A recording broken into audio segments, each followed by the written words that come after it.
everybody, and welcome back to Walking the Blunt Blade. I'm Oliver, and one of my pet hatreds, as everyone knows, is stupidity. But I think I've calmed down enough this morning. I'm going to paste this stuff together and hopefully just make a reaction video. I had planned on doing a lot of swearing and cursing, and I think I've calmed down now. Now we're just going to do some laughing. Let's have a look at the World Economic Forum. I want to give you a quick glimpse of what a complete fool looks like, and then a liar. And all we're asking for is to get Greenland, including right title and ownership, because you need the ownership to defend it. You can't defend it on a lease. Number one, legally it's not defensible that way, totally. And number two, psychologically, who the hell wants to defend a license agreement? I used to call it the China virus, but he said, do you think you could use a different name? And I decided to do that, because why should we have a problem over that? But I would do that, and they were a true diplomat, huh? Pity the fool. But the message from European nations was very simple.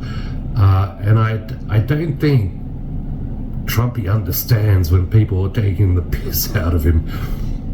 So our response will be unflinching, united, and proportional. Here's what a liar looks like.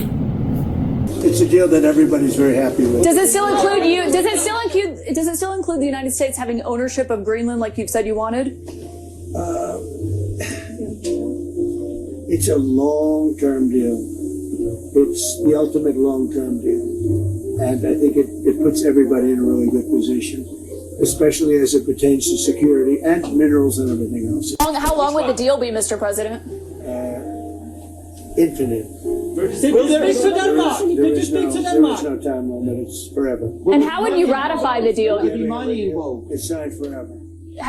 But you haven't signed anything yet, right? It's a deal that's forever.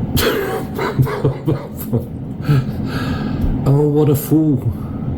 What a fool. A quick history lesson for all my American friends, yeah? You've won nothing. I think Trump then went off on a tangent about World War II and, well, you know, if Germany had have won, maybe it'd be better than living in the States, being shot in the face by an uneducated, untrained ICE officer and having to eat food that comes out of a can. Are you joking? I first said I was supporting Donald Trump. I remember I went on Charlie Kirk's show pretty shortly after that, and it was like he just loved everything I had to say. All the Trump supporters, it was like, look, man, here's what we want.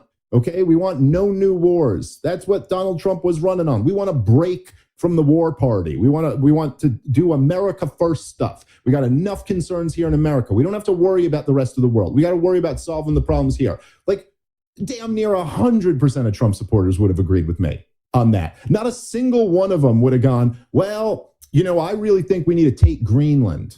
Thank you, Dave Smith. So, look, I know Trumpy carries around a folder of achievements. It's pretty much non-existent. The achievements are insignificant. Look at this. These are all, each line is something that we did. Nobody did that before. And it's big stuff, too. Look, we have the hottest country in the world.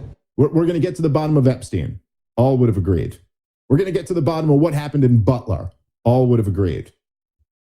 You know, Doge says they're going to cut $2 trillion out of the budget. We're going to go into every department and find fraud. We're going to prosecute the people who are defrauding the taxpayer. We're going to drastically cut spending. We're going to abolish a bunch of these agencies. Agreed on all counts.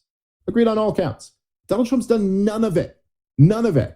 And on half of them has turned around and spit in your face and told you he doesn't want your support if you feel the same way we all felt a year ago. Should have gotten the Nobel Prize for each war, but I don't say that. I say millions and millions of people. Dear Jonas, considering your country decided not to give me the Nobel Peace Prize for having stopped 8 wars plus, I no longer feel an obligation to think purely of peace, although it will always be predominant, but now can think of what is good and proper for the United States of America. Denmark cannot protect the land from Russia or China. And why do they have a right of ownership anyway? There are no written documents. It's only a boat landed there hundreds of years ago. But we had boats landing there also. I've done more for NATO than any other person since its founding, and now NATO should do something for the United States. The world is not secure unless we have complete and total control of Greenland. I'm not sure what this fucker doesn't understand. You don't get a peace prize for causing the most wars, for being the most aggressive in your rhetoric. This is not a classic example of peaceful behavior. Machado presented him with her peace medal, and that's a nice booby prize for a fucking little child that doesn't know any better. Much like FIFA tried to present him with a booby prize. Again, I'm not sure that he understands the beauty of people mocking him. Yeah? And Donnie, just so we're clear, that Nobel Peace Medal, that's not transferable, yeah? Son, no more than Ollie's love vouchers are transferable.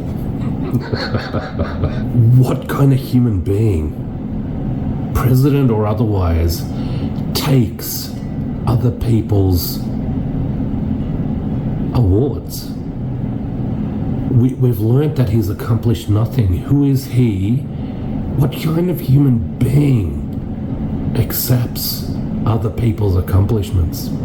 It's kind of like you taking your soccer trophy from your child, isn't it? What kind of human being is this man? Just so pathetically predictable. I can't remember. Oh, fuck it. Just stop picking assholes to be your presidents. I predicted it. If we remember those two beautiful little events of 2025, my next question would be, do you think people who don't win the Nobel Peace Prize can hold a grudge? Oh, God. I'm just saying. It seems like there could be, an upset little kiss ass. I have personally never understood the politics, the policies of the United States, and I've questioned them for many, many years.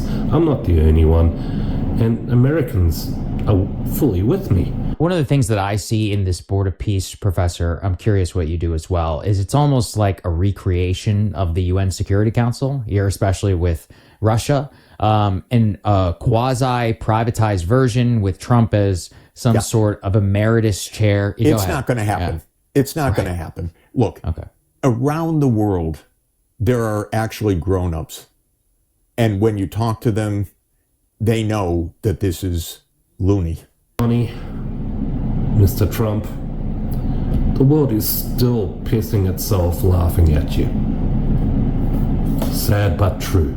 Nobody believes that this is an alternative to the UN except some crazy media story in some mainstream medium pumped up by talking to someone in the White House.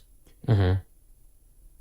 And the fact of the matter is, the United States is not all-powerful. It can't run Venezuela. It can't overthrow the world. It can't own Greenland. It tried very hard. It could not, in a proxy war with Russia, defeat Russia in Ukraine. That was a war between the United States and Russia. People should understand that. Cheers, everybody.